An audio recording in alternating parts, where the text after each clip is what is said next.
বাংলা নববর্ষের সবচেয়ে জনপ্রিয় আয়োজন মঙ্গল শোভাযাত্রা হিসেবে পরিচিত।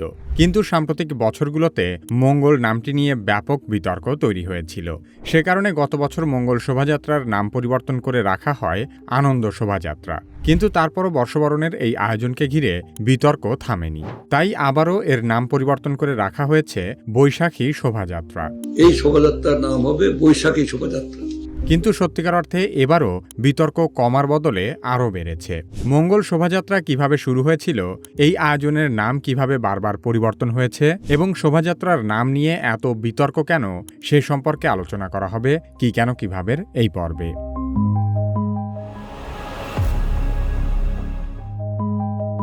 মঙ্গল শোভাযাত্রার উৎপত্তি একদিকে যেমন সাংস্কৃতিক আন্দোলনের ফল, অন্যদিকে তা ছিল রাজনৈতিক অস্থিরতার বিরুদ্ধে একটি শান্তিপূর্ণ ও সৃজনশীল প্রতিবাদ। ১৯৮৯ সালে বাংলাদেশ এক অস্থির রাজনৈতিক সময় পার করছিল। হুসাইন মোহাম্মদ এরশাদের তৎকালীন সামরিক শাসনের গুমোট পরিবেশ, নাগরিক অধিকার হরণের শঙ্কা আর সামাজিক অনিশ্চয়তার মধ্যে মানুষ ছিল আতঙ্কিত ও বিভ্রান্ত। ঠিক সেই সময় ঢাকা বিশ্ববিদ্যালয়ের চারুকলা অনুষদের শিক্ষক শিক্ষার্থীরা ভাবলেন, এমন একটা কিছু করতে হবে যা মানুষকে আশার আলো দেখাবে এবং একই সাথে বাঙালির সংস্কৃতিও উদযাপন হবে।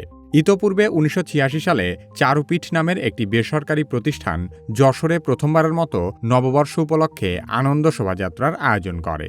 যশোরের সেই শোভাযাত্রায় ছিল পাপেট, বাঘের প্রতিকৃতি, পুরনো বাদ্যযন্ত্রসহ আরও অনেক শিল্পকর্ম।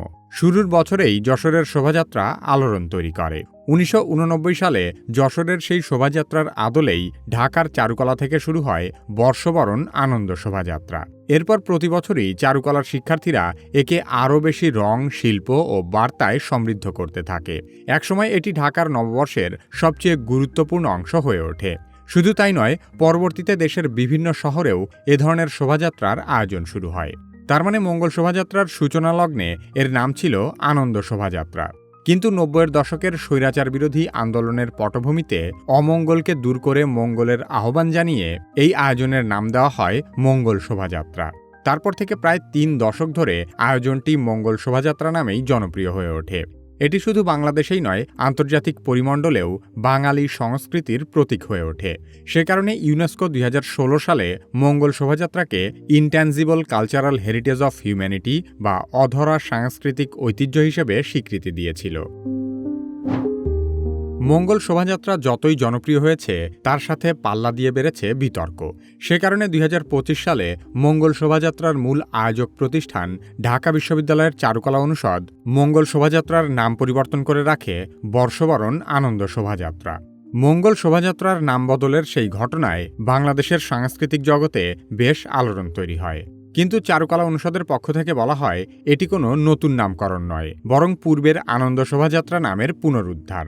১৯৮৯ সালে প্রথম যে শোভাযাত্রা হয়েছিল তার নামও ছিল আনন্দ শোভাযাত্রা। এই নাম পরিবর্তনের পেছনে একটি বড় প্রভাবক ছিল ইসলামপন্থী কিছু সংগঠনের আপত্তি এবং একাধিকবার বেশ কয়েকজন আইনজীবীর মঙ্গল শোভাযাত্রা বন্ধে হাইকোর্টের রিট। সেসব আইনি নোটিশে বলা হয়, মঙ্গল শব্দটি হিন্দু ধর্ম সংশ্লিষ্ট শব্দ এবং বৃহৎ আকৃতির পাখি, মাছ ও বিভিন্ন প্রাণীর প্রতিকৃতি প্রদর্শন মুসলিম জনগণের ধর্মীয় অনুভূতিতে আঘাত করতে পারে। মঙ্গল শব্দটিকে কেন্দ্র করেই সবচেয়ে বেশি আপত্তি থাকার কারণে চারুকলা অনুষদ আয়োজনটির উৎপত্তিগত নাম আনন্দ শোভাযাত্রায় ফিরে গিয়েছিল। কিন্তু ২০২৬ সালে বিএনপি সরকার ক্ষমতায় আসার পর শোভাযাত্রা নিয়ে সকল বিতর্ক অবসান করার উদ্যোগ নেয়। তারই অংশ হিসেবে সংস্কৃতি বিষয়ক মন্ত্রী নিতাই রায় চৌধুরী বলেন, বৈশাখী মেলা, বৈশাখী শোভাযাত্রা, বৈশাখী আনন্দ সবকিছুতেই তারা বৈশাখকে হাইলাইট করতে চান। তাই মঙ্গলও নয়, আনন্দও নয়, এখন থেকে এর নাম হবে বৈশাখী শোভাযাত্রা। এবার থেকে আমাদের সরকারি সিদ্ধান্ত আছে, আমরা এটাকে আনন্দ শোভাযাত্রাও বলবো না, মঙ্গল শোভাযাত্রাও বলবো না, এই শোভাযাত্রার নাম হবে বৈশাখী শোভাযাত্রা। আয়োজনের উদ্যোক্তা ঢাকা বিশ্ববিদ্যালয়ের চারুকলা অনুষদ। কিন্তু সরকার কেন এর নাম পরিবর্তন করল, এটি নিয়েও আবার আরেক ধরনের বিতর্ক শুরু হয়েছে। কিন্তু খোদ চারুকলা বিভাগেরই এতে কোনো আপত্তি নেই। অনেকেই আবার বলছেন, জাতিসংঘের শিক্ষা, সংস্কৃতি ও বিজ্ঞান সংস্থা ইউনেস্কো মঙ্গল শোভাযাত্রা নামেই এই আয়োজনকে বিশ্ব সাংস্কৃতিক ঐতিহ্যের স্বীকৃতি দিয়েছে। তাই নাম পরিবর্তন করার কারণে আন্তর্জাতিকভাবে এর গ্রহণযোগ্যতা হারানোর ঝুঁকি রয়েছে। এ ব্যাপারেও সংস্কৃতি বিষয়ক মন্ত্রী বলেছেন, ইউনেস্কোকে জানিয়ে দেওয়া হবে এদেশে এখন থেকে বৈশাখী শোভাযাত্রা হবে, এটাই ঐতিহ্য। মঙ্গল শোভাযাত্রার নামকে ঘিরে বিতর্কের মূল কেন্দ্রে রয়েছে ধর্মীয় বিশ্বাস, সাংস্কৃতিক দৃষ্টিভঙ্গি এবং সামাজিক বাস্তবতা। ধর্মপ্রাণ মুসলিমরা মনে করেন মঙ্গল অমঙ্গলের একমাত্র নিয়ন্ত্রক সৃষ্টিকর্তা মহান আল্লাহ, আর সে কারণে বর্ষবরণের আয়োজনকে মঙ্গল শোভাযাত্রা নামকরণ ধর্মপ্রাণ মুসলিমরা ভালোভাবে নিতে পারেনি। তাই সরকার বলছে দীর্ঘদিনের মতপার্থক্য আর বিভাজন দূর করার জন্যই নতুন নামকরণের সিদ্ধান্ত নেওয়া হয়েছে। শোভাযাত্রার আয়োজক চারুকলাও বলছে প্রেক্ষাপট ও সামাজিক বাস্তবতার সঙ্গে সামঞ্জস্য রেখে নাম পরিবর্তন করায় আয়োজনটি আরও অন্তর্ভুক্তিমূলক ও গ্রহণযোগ্য হবে। তাদের মতে নামের পরিবর্তন মূল আয়োজনের উদ্দেশ্য বা তাৎপর্যকে বদলে দেয় না, বরং নতুন প্রজন্মের কাছে বিষয়টিকে আরও প্রাসঙ্গিক করে তোলে। অন্যদিকে সমালোচক ও বিশ্লেষকদের একটি অংশ মনে করে একই আয়োজনের নাম বারবার পরিবর্তন করলে তার ঐতিহ্য ও ধারাবাহিকতা ক্ষতিগ্রস্ত হওয়ার ঝুঁকিতে থাকে। অথচ এই শোভাযাত্রার উদ্যোক্তা চারুকলা অনুষদই এই নাম পরিবর্তনকে মেনে নিয়েছে। তাহলে অন্যদের এত আপত্তি তোলার কারণ কি? এটি এমন কোনো ধর্মীয় উৎসব নয় যে এর নাম পরিবর্তন করা যাবে না। তাছাড়া সময়ের সঙ্গে সংস্কৃতি পরিবর্তিত হওয়াটাও কোনো অস্বাভাবিক বিষয় নয়। হাজার বছরের সংস্কৃতি বলে যে প্রচারণা চালানো হয় সেটিও আসলে সম্পূর্ণ মিথ্যা। কারণ মাত্র ৩৭ বছর আগে এই শোভাযাত্রা শুরু হয়েছিল, আর বাংলা বর্ষপঞ্জির বয়সও মাত্র ৪৫০ বছর। সত্যিকার অর্থে যেসব সংগঠন শোভাযাত্রার নাম পরিবর্তনের বিষয়টি মেনে নিতে পারছে না, তারা আসলে যতটা না সংস্কৃতি মনা, তার চেয়েও অনেক বেশি ইসলাম বিদ্বেষী। তাদের ধারণা হলো এই নাম পরিবর্তনের মধ্য দিয়ে হয়তো ইসলামপন্থীরা তাদের উপর জয়ী হয়ে গেল। অথচ মঙ্গল শব্দটি পরিবর্তন করে যদি এমন কোনো নাম রাখা হতো যার মাধ্যমে আরও বেশি ইসলাম বিরোধিতা প্রকাশ পেত, তখন তারা বিষয়টিকে সাদরে গ্রহণ করত। ঠিক অতীতে যেমন আনন্দ শোভাযাত্রার নাম বদলে মঙ্গল শোভাযাত্রা রাখা হয়েছিল, তখন কোনো বিতর্ক হয়নি। তখন সেই নাম পরিবর্তনে বাঙালির সংস্কৃতিরও কোনো ক্ষতি হয়নি। যদিও শোভাযাত্রার নাম পরিবর্তন করার কারণে প্রকৃত মুসলিমদের মনোভাবে কোনো পরিবর্তন আসবে না। যারা সত্যিকারের ইসলাম চর্চা করে তারা অতীতেও এই শোভাযাত্রায় অংশগ্রহণ করেনি, এখনও করবে না। কারণ শোভাযাত্রায় ব্যবহৃত বিভিন্ন মোটিভ বা বৃহৎ আকারের প্রাণীর মূর্তি অনেকটা পৌত্তলিক উৎসবের সাথে সামঞ্জস্যপূর্ণ। তাই সচেতন মুসলিমরা এখনও এই উৎসবে অংশগ্রহণ করাটা তাদের ঈমানের সাথে সাংঘর্ষিক মনে করবে। অনেকেই বলে থাকেন পহেলা বৈশাখ উদযাপন বাঙালির হাজার বছরের সংস্কৃতি, কিন্তু সত্যিকার অর্থে বাংলা বর্ষপঞ্জিও হাজার বছরের পুরনো নয়।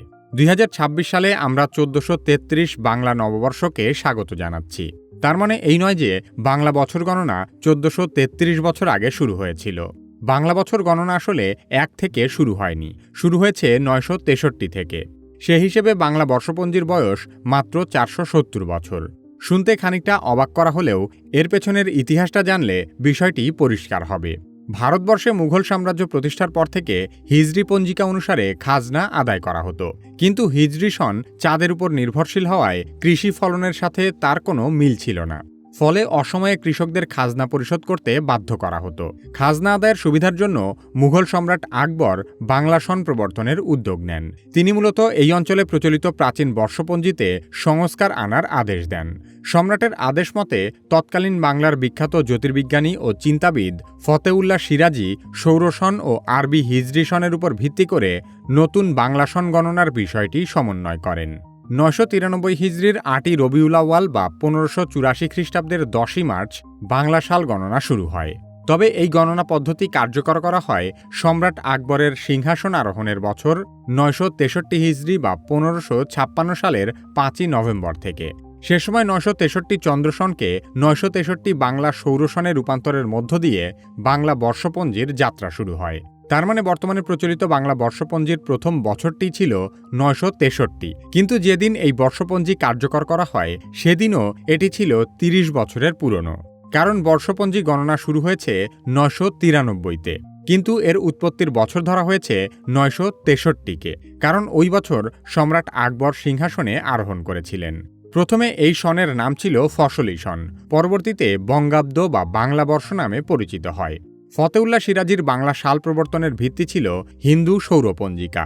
সেই পঞ্জিকা অনুসারে বাংলা ১২ মাস অনেককাল আগে থেকেই প্রচলিত ছিল এবং সেই পঞ্জিকার নাম ছিল শক বর্ষপঞ্জি বা শকাব্দ। শক বর্ষপঞ্জির প্রথম মাস ছিল চৈত্র মাস। ৯৬৩ হিজরিতে চন্দ্রসনের প্রথম মাস মহরম ছিল বাংলা বৈশাখ মাসে, তাই তখন থেকে বৈশাখকেই বাংলা বছরের প্রথম মাস হিসেবে গণনা করা শুরু হয়।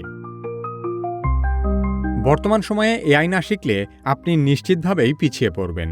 যারা নিজে নিজে এআই এর ব্যবহার শুরু করতে ভয় পাচ্ছেন, তারা কিভাবে একাডেমির এআই দক্ষতা কোর্সে ভর্তি হতে পারেন। ভিডিও ডেসক্রিপশন ও পিন কমেন্টে কোর্সের লিংক দেওয়া আছে।